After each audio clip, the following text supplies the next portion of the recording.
안녕하십니까. 2024년 5월 7일 최병호의 팩트 시작하겠습니다. 요새 정치권의 최대 화제는 이원석 검찰총장이 김건희 여사 명품백 의혹과 관련해서 수사를 하라 그러면서 특수부검사 3명까지 붙여주고, 그러면서 서울중앙지검 형사 1부에 특별팀을 만든 그 배경이 무엇일까, 이런 것들이 이제 최대의 관심입니다.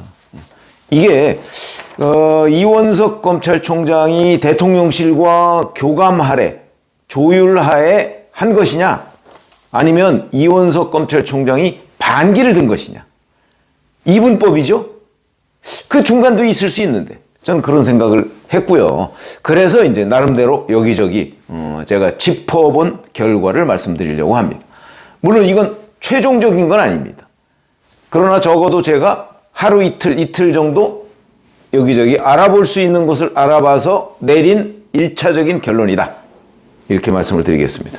자, 민주당도 상당히 정보가 있죠. 용산 대통령실이 어떻게 움직이는지, 이른바 빨대라는 게 결국 취재원인데, 거기라고 해서 용산 대통령실에 친한 사람이 아무도 없겠습니까? 있습니다. 고급 정보들이. 근데 민주당에서는 공식적으로는 이거는 특검 거부의 명분을 쌓기 위한 것이다, 이렇게 주장을 하고 나섰는데, 최민석 대변인이라는 사람이 그렇게 얘기를 하면서 뭐 약속되려는 얘기를 합니다. 짜고 친다 이거죠.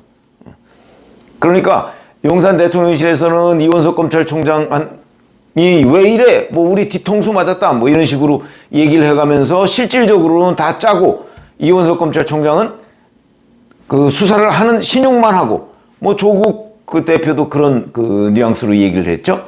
그리고서 나중에 다 뭐 무혐의 처분 뭐 이렇게 할 것이다. 뭐 결론은 맞을 수도 있다고 저는 생각합니다. 왜냐하면 그건 여러 가지 법리상 그럴 수밖에 없으니까. 그러나 짜고 쳤느냐 아니냐는 부분은 대단히 중요한 팩트죠. 뭐 이거는 우선적으로 야당이라면 그렇게 생각하기 쉽습니다. 뭐 지금까지 검찰이 청와대나 또는 대통령실에 반기를 든 경우가 어찌 보면 딱 한 번밖에 없고, 약간 이의를 제기한 경우가 있죠. 그거는 이제 뭐 과거에 노무현 정부 때 송광수 검찰총장 같은 경우가 그런 경우에 해당합니다. 청와대에서 만나자, 보자 그랬을 때 그걸 거부하고, 이거는 뭐 완전히 반기라고 보기는 어렵고요. 이의를 제기해서 뭐 이른바 청와대의 페이스에 말리지 않은 거죠. 뭐 그런 사례들이 있기 때문에 뭐 반기도 전혀 있을 수 없다, 이건 아닙니다만, 그러나 적어도 이번에는 그건 아닌 걸로 보인다. 근데 박찬대 민주당 원내대표는 이렇게 얘기했습니다. 대통령실과 검찰의 긴장관계 때문이 아닌지 반신반의, 이것도 뭔가 정보가 있을 것이다, 이런 민주당 내의 그 지도부와 대변인 간의 두 갈래 기류, 이렇게 있을 정도로 이거를 상식적으로는 이원석 검찰총장이 약속 대리를 하는 것이다, 이렇게 생각하기 쉬운데 지금은 그렇지 않은 기류가 있습니다. 그렇기 때문에 이제 저희도 분석이 가능한 것이고, 왜 그러냐면 사례가 있죠. 최근 올해 초라고 하죠. 송경호 서울중앙지검장을 이제 용산 대통령실에서 교체를 하려고 했는데, 이거를 이원석 당시 검찰총장이 막았다는 거죠. 차라리 나를 문책하라 그러면서 그 인사안을 거부했다는 겁니다. 물론 밀어붙여도 되죠. 인사권은 법무부 장관에 있고 실질적인 인사권은 용산 대통령실에 있으니까. 그러나 검찰총장이 반대를 하니까 밀어붙이지 않은 겁니다. 못한 게 아니고. 왜? 이원석 검찰총장의 입장도 생각을 해줘야 되기 때문에. 왜? 이원석 검찰총장은 윤석열 대통령이 검찰총장으로서 어려움이 있을 때 바로 그 곁에서 지켜준 사람의 한 명이거든요. 그래서 검찰총장이 됐을 거고. 그러니까 그 두 사람과의 신뢰관계가 어느 정도는 아직은 남아있을 것이다. 뭐 이런 부분이 이제 작용을 해서 그런 1차 갈등이 있었죠. 그러다 보니까 갈등설이 계속 나오는 겁니다. 자, 그럼 이번에 이원석 검찰총장이 김건희 여사 명품백 사건과 관련한 그 신속한 수사를 지시한 것이 그 1월 초 서울중앙지검장 교체를 둘러싼 갈등의 연장선상에 있는 것이냐? 이런 부분이 이제 반기냐 아니면 약속대로냐 이런 거를 판단하는 근거가 되겠죠. 그래서 이제 이 불화의 연장선상이라고 보는 사람들은 이게 결국은 이원석 검찰총장이 송경호 서울중앙지검장과 한편이 돼서 세를 과시하는 거다. 이렇게 계속 우리를 압박하면 재미없어. 뭐 이렇게 용산 윤석열 대통령에 대해서 반기를 든 것이다. 이런 건데 이거는 근거가 저는 그렇게 높지 않다고 봅니다. 왜? 반기를 들 정도로 이원석 검찰총장과 윤석열 대통령과의 관계가 악화되어 있지는 않다는 것이 저의 판단이고, 다만 용산 대통령실에서 요구하는 대로 이원석 검찰총장이 듣지 않는다. 그거는 왜? 이원석 검찰총장은 검찰의 명예를 어느 정도는 지켜줘야 한다는 사명감을 가지고 있기 때문에 그냥 대통령실에서 시키는 대로 하지 않는다 이거죠. 그런 점이 이제 이걸 반기라고 보기가 어려운 점이 있습니다. 자, 그러면 이제 문제는 이 사건이 그러면 청탁금지법 위반, 그 다음에 뇌물 뭐 이런 걸로 지금 이제 고발이 돼 있는데, 자, 이게 이원석 검찰총장이 이게 위법행위냐 아니냐 물론 수사를 해봐야 되지만 아마 그냥 느낌은 있을 겁니다.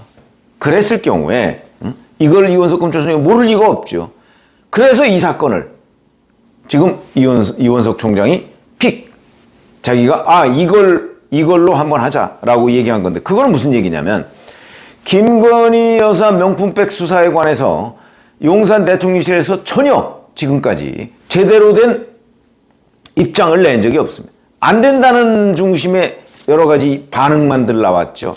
그 얘기는 아마 검찰에서는 이 수사를 해야 됩니다. 그리고 작년 말부터 계속해서 당에서도 특검법을 뭐 어차피 정치 공세니까 총선 후에 특검을 받자 하는 걸 공표하고 선거를 치릅시다. 그렇지 않고 이 김건희 명품백 사건을 그대로 묻어두고서 총선을 치를 수 없습니다. 이런 견해들이 굉장히 많았거든요. 그런데 윤석열 대통령이 결심을 못하는 겁니다. 이렇게 되니까 그 좌고우면하고 결심 못하고 있는 것을 바로 이원석 검찰총장이 지금 본인이 그 고리를 끊어준 거죠. 용산이 결정을 못하고 있으니까 내가 하겠다. 용산 자꾸 고민할 그런 걱정을 내가 덜어주겠다. 이런 겁니다. 그거는 약속된 일이 아닙니다. 용산이 햄릿처럼 뭐 이렇게 하고 있으니까 바로 그냥 내가 결단을 내리겠다. 그래서 수사를 하겠다. 이런 얘기죠. 저는 그렇게 봅니다. 그러면 이제 이게 수사를 해서 김건희 여사를 진짜 뭐 구속시키거나 아니면 기소할 정도가 된다 라고 판단을 한다면 이원석 검찰총장이 그런 결정을 내렸을까요? 저는 그렇게 생각하지 않습니다. 거기까지는 안 갈 거라는 확신이 들었기 때문에. 그건 제가 어제 말씀드렸듯이 이 청탁금지법에 김건희 여사는 처벌 조항이 없습니다. 수사해서 이 받은 명품백을 받은 것이 정말 잘못됐다라고 판단이 돼도 처벌 조항이 청탁금지법에 없습니다. 기소를 못하지요. 또 하나, 뇌물? 윤석열 대통령이 몰랐을 가능성이 대단히 높은데 그러면 당연히 뇌물이 안 되죠. 물론 또 명품백이 만약에 가짜라면 처음부터 이 사건은 코미디가 되는 거고요. 그러니까 이런 것들을 다 보고 용산은 무조건 막으려고 하지만 이원석 검찰총장은 용산의 입장까지를 모두 고려해서 거기다가 검찰의 신뢰도, 왜냐하면 이 수사를 그냥 넘어가면 검찰이 불신을 받거든요. 검찰의 수장으로서 검찰이 불신을 받는 사태는 막아야 되겠다. 그것도 자기 임기 얼마 안 남았습니다. 9월입니다. 9월 중순. 그러니까 그때까지 이 문제는 끝내고, 이거 어차피 나중에 특검으로 갈 가능성이 높은데 그럴 바에는 검찰의 명예를 지키자. 용산이 결정을 못하니까 내가 결심을 하겠다. 이런 걸로 보인다. 그러면은 무슨 얘기냐? 결국은 용산의 반기를 들었다고 하기도 어렵고, 그렇죠? 왜냐하면 용산이 하지 마라는 아니거든요. 결정을 못하고 있는 거지. 물론 하지 말라는 쪽에 가깝죠. 그러나 결정을 못하고 있는 겁니다.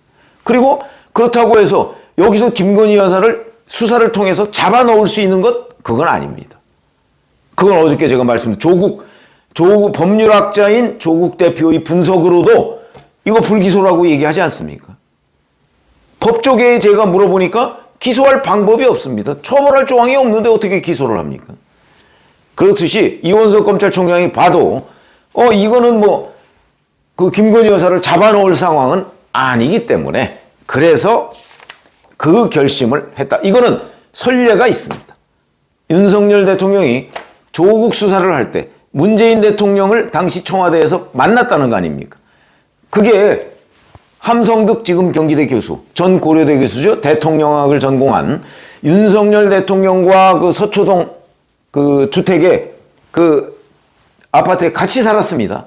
오며 가며 서로 아는 사이니까 취재한 결과를 책으로 썼죠. 위기의 대통령이라고 저한테 한 권 보내줘서 제가 다 읽어봤는데 거기에 보면 윤석열 대통령이 문재인 대통령을 만났을 때 조국 수사를 할 수밖에 없다고 통보를 합니다.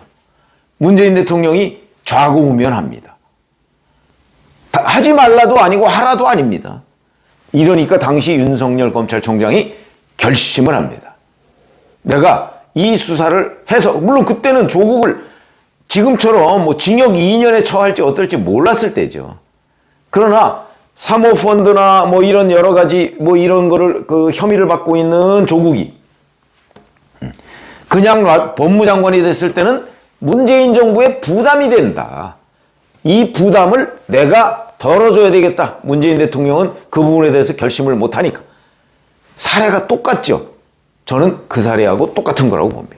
지금 이원석 검찰총장도 윤석열 대통령이 결심을 못하는 부분을 본인이 가져다가 그거를 집행을 해주는 거죠. 그 고민을 풀어주는 차원. 물론 윤석열 검찰총장은 문재인 대통령의 고민을 풀어주려고 하다가 결국 나중에 기소까지 갔죠.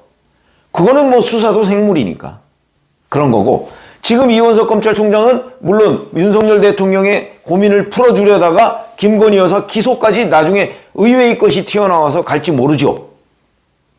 그러나 어찌됐든 현 단계에서는 이원석 검찰총장이 윤석열 대통령의 고민을 풀어주는, 곧 문재인 윤석열 관계에서 벌어졌던 그 사례를 원용해서 그대로 집행하고 있는 것으로 보인다. 그러면 반기도 아니고 그렇다고 약속 대련도 아니다. 결국 이원석 검찰총장이 윤석열 대통령이 결심 못하고 있는 사항을 지금 해결사로 나섰다. 이렇게 보는 것이 타당하다는 것이 저의 그 취재의 1차적인 결론이다. 이런 말씀을 드립니다. 자, 앞으로 이런 부분이 이게 취재도 오래 걸리고 끝까지 취재가 안 될 수도 있습니다. 왜? 윤 대통령의 의중과 이원석 검찰총장의 그 속마음을 어떻게 알겠습니까? 그래서 조각조각 취재한 거를 바탕으로 뭔가 분석적으로 말씀을 드릴 수밖에 없는데, 제가 내린 결론 한번 같이 이 진행 과정을 살펴보시죠. 고맙습니다.